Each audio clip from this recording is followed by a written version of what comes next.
नमस्कार दोस्तों, आपका स्वागत है अपने YouTube चैनल PFP में। आज हम ब्रिटानिया इंडस्ट्रीज़ के बारे में बात करने वाले हैं। स्टॉक में कंटिन्यूसली हमें वीकनेस देखने को मिल रही है। जो इन्वेस्टर्स 4000 पर खरीद रहे थे ये सोचकर कि स्टॉक 4500 जाएगा, 5000 के लेवल पर जाएगा, उन्हें यहाँ पर डर लग रहा है। स्टॉक नीचे ही आता जा रहा है। Q3 के रिजल्ट्स भी आ गए, उसके बावजूद स्टॉक में गिरावट कंटिन्यू रहती हुई नजर आती है और एक पर एक हमें सपोर्ट यहाँ पर टूटते हुए नजर आ रहे हैं। तो ऐसी सिचुएशन में इन्वेस्टर्स को क्या करना चाहिए? क्या माल बेचकर निकल जाना चाहिए या खरीदारी की अपॉर्चुनिटी दिखाई दे रही है? इसके बारे में चर्चा करेंगे। लेकिन उससे पहले अगर आपने चैनल को सब्सक्राइब नहीं किया है तो प्लीज़ सब्सक्राइब कीजिए। कुछ बेहतर जानना चाहते हैं, कुछ बेहतर सीखना चाहते हैं, स्विंग ट्रेडिंग के रिकमेंडेशन पाना चाहते हैं तो एज अ मेंबर हमें ज्वाइन करने के बारे में सोच सकते हैं।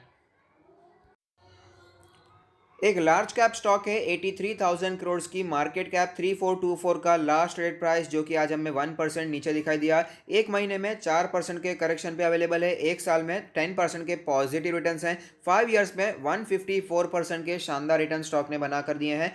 59 का पीई रेशियो, जबकि सेक्टर का पीई 48 है। प्राइस टू बुक रेशियो 19 है, जबकि सेक्टर का price to book 10.67। Dividend yield के बारे में बात करें तो 1% है, जबकि सेक्टर का डिविडेंड उससे ज़्यादा 1.5% हमें दिखा देता है। तो ओवरऑल अगर बात करें वैल्यूएशन के बारे में तो ऑफकोर्स सेक्टर के एवरेज से हमें ये प्रीमियम वैल्यूएशन पे ट्रेड करता हुआ नजर आता है। लेकिन अगर आप इसकी जो पीयर कंपनीज हैं जैसे कि नेस्ले हो गया, एचयूएल हो गया या कोई और एफएमसीजी कंपनीज हो गई, उसके वैल्यूएशन से कंपेयर करते हैं तो हमें पता चलता है कि ये उससे सस्ते पर ही अवेलेबल है। और ओवरऑल इसके जो कामकाज है, इसका जो लेवल ऑफ वर्क दिखा देता है, इसका जो क्वालिटी ऑफ वर्क दिखा देता है, फंडामेंटल्स दिखा देते हैं, उसके हिसाब से फेयरली वैल्यूड हमें ये दिखा देता है। कंपनी के प्रोफाइल के बारे में हम सभी को पता है, बिस्किट्स मैन्युफैक्चर करता है, केक्स मैन्युफैक्चर करता है। अगर फाइनेंशियल ट्रेंड के बारे में बात करें तो लगातार ऊपर जा रहा है, रेवेन्यू बढ़ती जा रही है, प्रॉफिटेबिलिटी बढ़ती हुई नजर आती है। फाइनेंशियल स्टेटमेंट्स के बारे में बात करें तो इंडस्ट्री की रेवेन्यू ग्रोथ 4% है, जबकि ब्रिटानिया की 8% दिखाई देती है। मार्केट शेयर आप देख पाएंगे पिछले 5 सालों में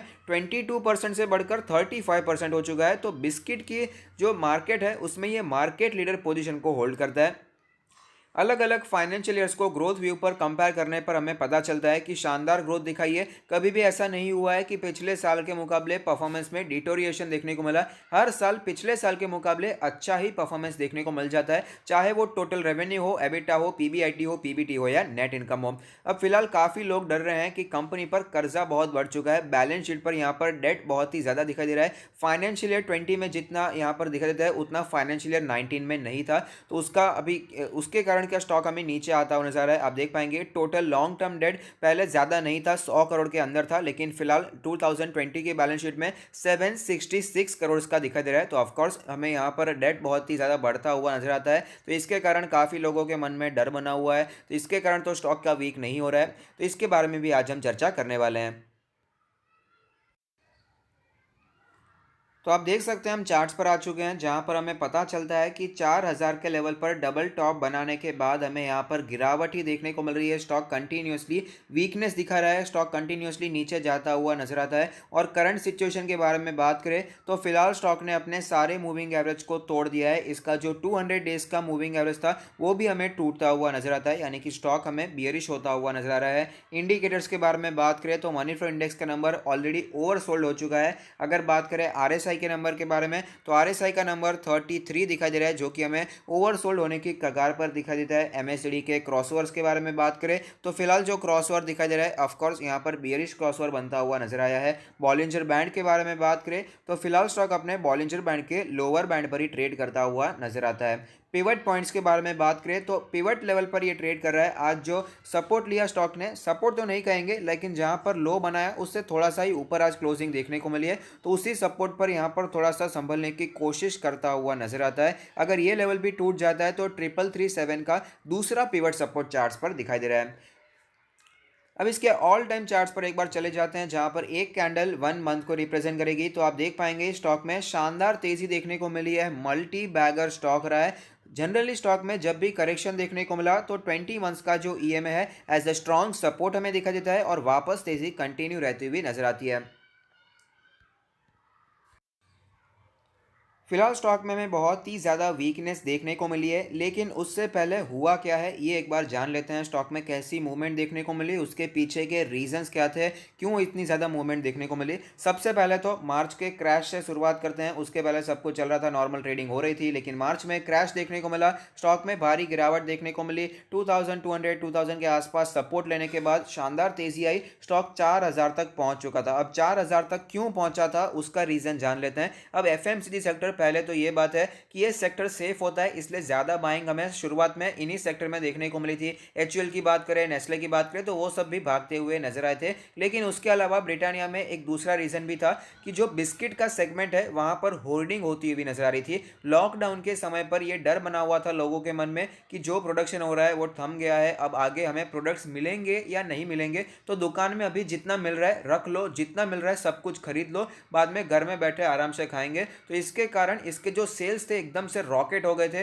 प्रॉफिटेबिलिटी के बारे में बात करें तो वो भी एकदम तेज होती हुई नजर आई थी। इसके जो प्रॉफिट्स है उस क्वार्टर में, यानी कि क्वार्टर वन में जब लॉकडाउन का ज्यादा पीरियड देखने को मिला था, तब हमें प्रॉफिट इसके डबल होते हुए नजर आए थे। 500 करोड़ से भी ज्यादा का प्रॉफिट कंपनी ने रिपोर्ट किया था। इसके कारण स्टॉक में पहले ही तेजी आ चुकी थी। 4000 के लेवल पर स्टॉक पहले ही पहुंच चुका था। लेकिन इसके बाद हमें गिरावट का सिलसिला बनता हुआ नजर आया था, थोड़ा सा वीक स्टॉक होता हुआ नजर आया था। आप देख पाएंगे 4000 के लेवल पर स्टॉक पहुंचने के बाद थोड़ा प्रॉफिट बुकिंग हमें यहां पर देखने को मिला। स्टॉक धीरे धीरे 3800 3600 के आसपास आता हुआ नजर आ रहा था। और उसके बाद इसके आए नंबर्स क्वार्टर टू के जब नंबर्स आए, ईयर ऑन ईयर परफॉर्मेंस तो अच्छा दिखाई दिया, लेकिन इसका जो क्वार्टर ऑन क्वार्टर परफॉर्मेंस था, यानी कि क्वार्टर वन में 500 करोड़ से ज़्यादा का प्रॉफिट, लेकिन क्वार्टर टू में जो प्रॉफिट था 500 करोड़ से अंदर हो चुका था। अब मुझे एग्जैक्ट फिगर तो याद नहीं है, लेकिन वहां पर हमें गिरावट ही देखने को मिली थी और मार्केट ने उसे पॉजिटिवली नहीं लिया। इसके कारण स्टॉक में हमें 2 दिन तक शानदार गिरावट देखने को मिली। उसके बाद थोड़ी सी रिकवरी जरूर आई थी। और फिलहाल जो क्वार्टर थ्री के नंबर्स आए थे वहां पर भी कुछ ऐसी ही सिचुएशन देखने को मिली।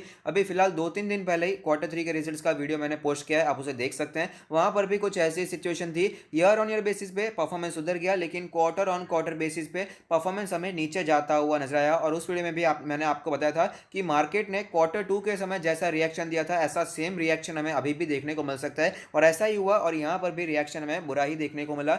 जो क्वार्टर वन में नंबर्स आए थे उससे भी बुरे आए, क्वार्टर टू में उससे भी बुरे आए, क्वार्टर थ्री में, क्योंकि जो होर्डिंग वाला मामला था वो खत्म होता हुआ नजर आ रहा है। अब लोगों को पता है वापस लॉकडाउन नहीं आएगा, कोविड की सिचुएशन सुधर रही है, वैक्सीनेशन चल रहा है, तो होर्डिंग वाला मामला खत्म हो चुका है। यहाँ पर किसी को भी ऐसा डर नहीं है कि वह प्रोडक्शन होगा नहीं होगा, हमें माल मिलेगा नहीं मिलेगा, इसलिए ये सिचुएशन हमें खत्म होती हुई नजर आ रही है। तो प्रैक्टिकली मार्केट इसे ऐसा समझ रहा है कि ये एक झटका था, वन टाइम झटका मिल गया ब्रिटानिया को, इसके कारण स्टॉक इतना ऊपर निकल चुका है। वरना वापस इसके सेल्स जो है, वापस इसके जो प्रॉफिट्स हैं वो उसी लेवल पर आ जाएंगे जो ये पहले ट्रेड करते हुए नजर आते थे। तो ये तो हो गया फंडामेंटली स्टॉक में फिलहाल क्या हुआ है। अब टेक्निकली सपोर्ट्स के लेवल्स के बारे में भी बात कर लेते हैं।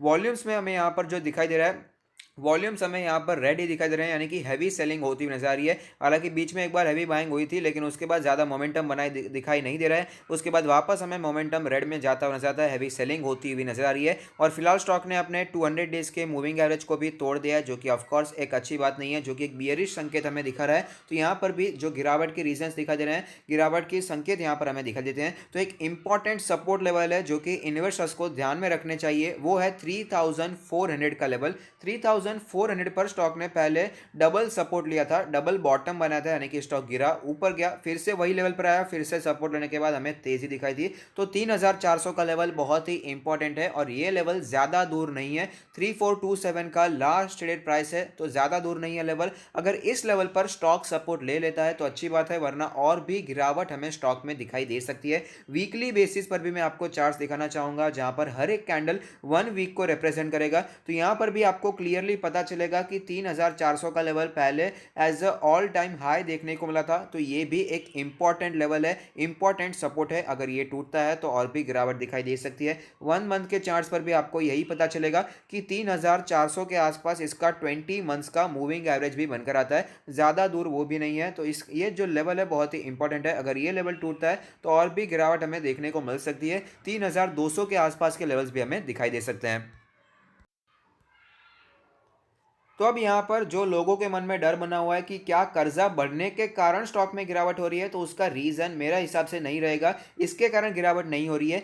कर्जा तो पहले ही बढ़ चुका था। 2020 की बैलेंस शीट में ही दिखा दिया था कि कर्जा बढ़ चुका है, लेकिन उसके बाद तो देखिए कितना कुछ हो गया, गिरावट आई, उसके बाद ये सब बढ़ गया, 4000 तक भी स्टॉक पहुंच चुका था, उसके बाद हमें गिरावट देखने को मिली। मेरे हिसाब से जो मेन रीजन है वो ये है कि 4000 का जो प्राइस था वो एक झटका देखने को मिला था। होल्डिंग होने के कारण प्राइस में एक झटका आया, प्रॉफिटेबिलिटी में झटका आया, लेकिन उसके बाद वापस जब सिचुएशन नॉर्मल हो गई तो वापस हमें जो अर्निंग्स है वो हमें उसी लेवल पर आती हुई नजर आ रही है, और उसी के कारण स्टॉक उससे एडजस्ट करता हुआ नजर आता है। 4000 के लेवल से अभी भी कोई ज्यादा करेक्शन देखने को नहीं मिला। स्टॉक मार्केट में ये करेक्शन एकदम नॉर्मल होता है। 4000 के लेवल से सिर्फ 15%, मात्र 15% का करेक्शन देखने को मिला है अपने ऑल टाइम हाई से, जो कि मेरे हिसाब से बिल्कुल भी बड़ी बात नहीं है। तो यहाँ पर ज्यादा घबराने वाली बात मुझे दिखाई नहीं दे रही है, क्योंकि जो 4000 का लेवल था एक झटका था, जो झटका खत्म होता हुआ नजर आ रहा है। तो अगर स्टॉक में और भी गिरावट होती है तो ये मेरे हिसाब से एक अपॉर्चुनिटी होगी खरीदने के लिए। अब यहाँ पर जिन लोगों ने ऊपर के प्राइसेस पे खरीद कर रखा है 3800, 3900, 4000, तो उनके लिए मेरा मानना है हर एक चीज से कुछ सीखेंगे तो आगे हमें और भी ज्यादा फायदा होगा।